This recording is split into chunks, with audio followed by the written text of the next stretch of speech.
Over the past 3 years, I've taken lots of photographs and filmed lots of video clips while working on my layout. I have even kept written notes.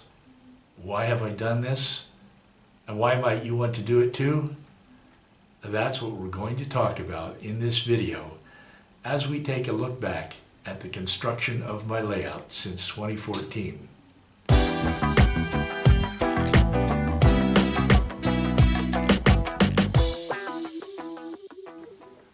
Hi, I'm Roy Smith.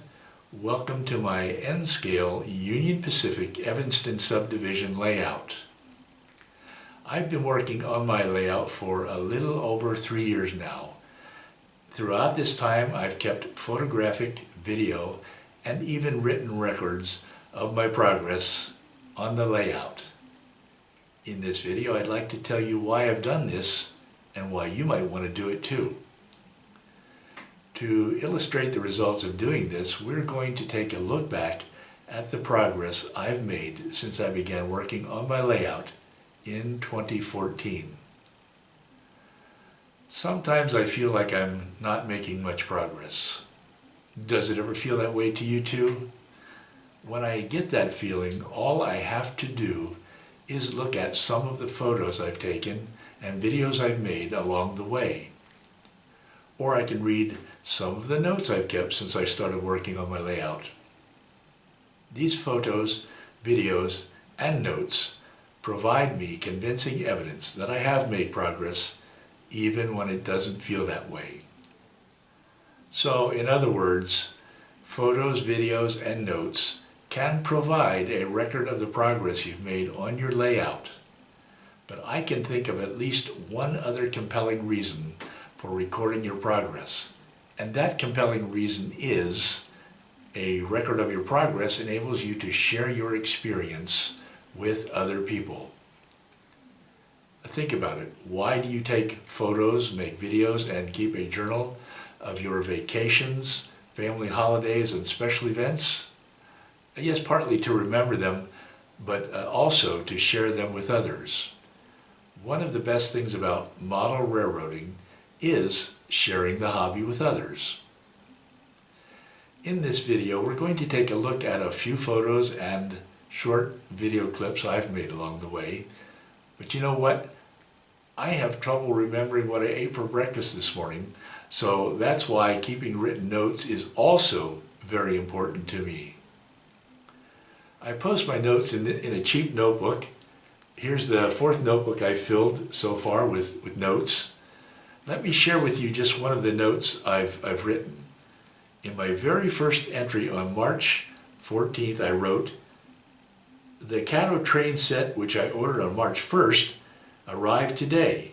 Eagerly awaited, nice quality, headed up by a Union Pacific ES-44AC. I put the train set together on my dining room table because at that point I still hadn't started to build the benchwork for my layout. And this is what it looked like on the table.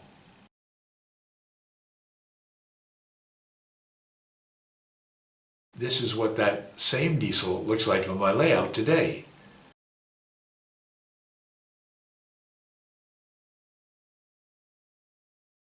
If I hadn't written that note back in March of 2014, I would never have been able to remember receiving that first train set and what it felt like when it arrived." Okay, let's take a look at some of those video clips and photos. But you have to remember two things. First, I haven't always been faithful in filming my layout as I built it. I wish I had been. Second, there isn't a single square inch of my layout that is absolutely finished. Even areas that may look finished are not. I always like to write the date on the back of my photographs so that I will know when they were taken. For that reason, you will see a month and year posted at the bottom of each of the video clips and photos that you are about to see. Okay, let's get started. This video clip shows the progress of my benchwork construction as of July 2014.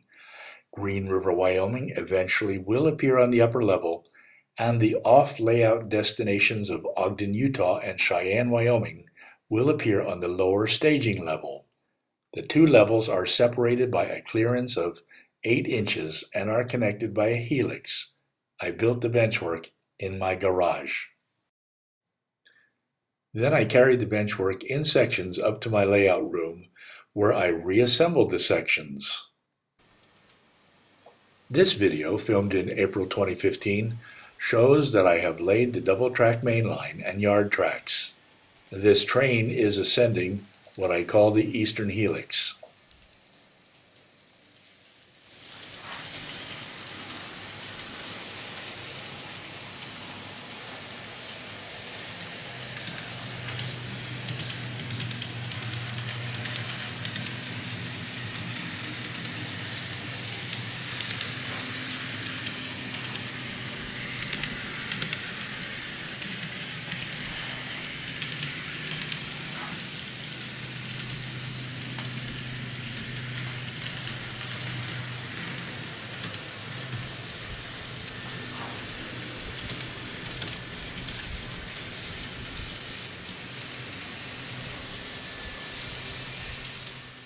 As you can see, I have by now built a second helix. I call this my Western Helix.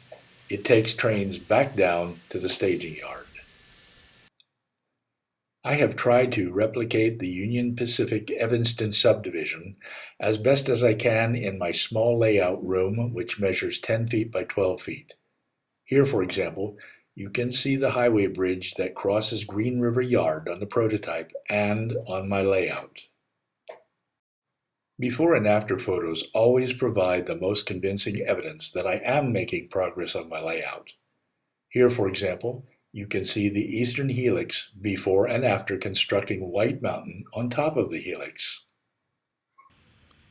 Now in this video clip, you can see that I've made some progress in the scenery to the west of Green River Yard. Hopefully, I've succeeded in capturing the feel of southwestern Wyoming.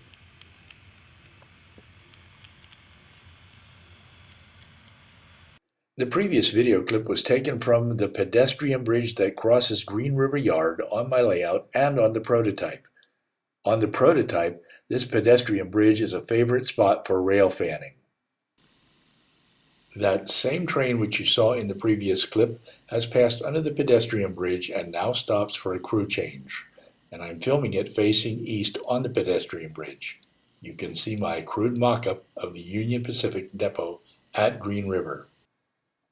Fortunately, my good friend David Rarig built a replica of the prototype for me.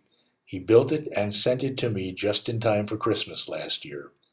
As you can see, he did a fantastic job of replicating the prototype.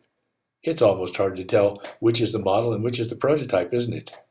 It is by far the most prominent railroad structure, both on my layout and on the prototype at Green River. I began to construct Green River Town using low-relief structures in October 2016. I used the fronts and sides of DPM kits to construct the town. In the next video, you will see that I completed those structures by January 2017. This clip features an Amtrak train stopping at Green River for a crew change and then continuing westbound. Normally, Amtrak trains cross Colorado to travel from Denver to Salt Lake City, but when the Colorado route is closed for maintenance and repairs, they use the northern route across Wyoming.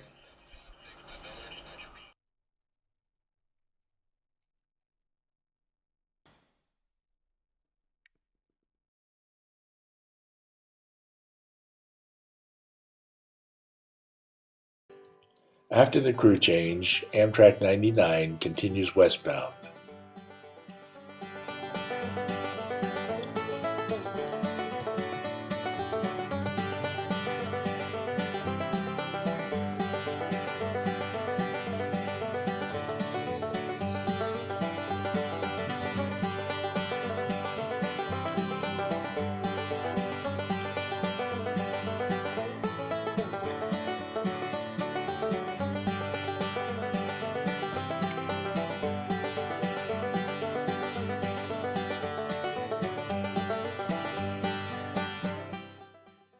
Here you can see that I've begun to work on Evanston, Wyoming, but I still have a lot to do.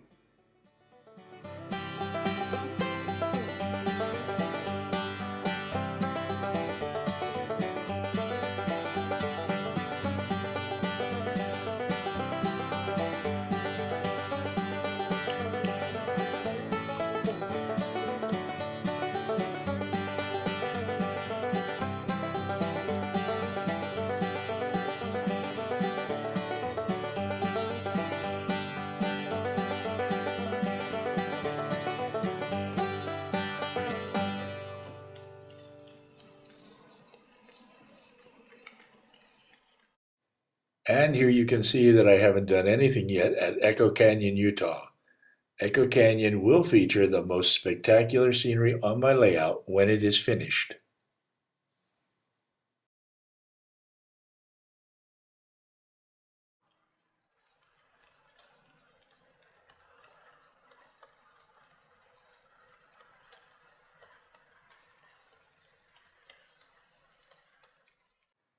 And in this clip you can see a staging yard representing the Pocatello Subdivision, which I built in May of this year. The Pocatello Subdivision connects to the Evanston Subdivision at Granger, Wyoming. Constructing it has added a lot of potential for interchange operations on my layout.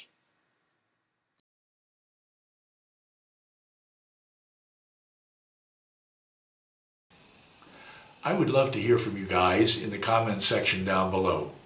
What do you think about taking photos, making videos, and keeping written notes while building and operating your layout? Is it something you do or might like to do? Let me know what you think. And while you're down there in the comments section, don't forget to subscribe if you haven't already done so. And be sure to click on the thumbs up button if you like this video. With that, thanks for watching, and until next time, happy railroading.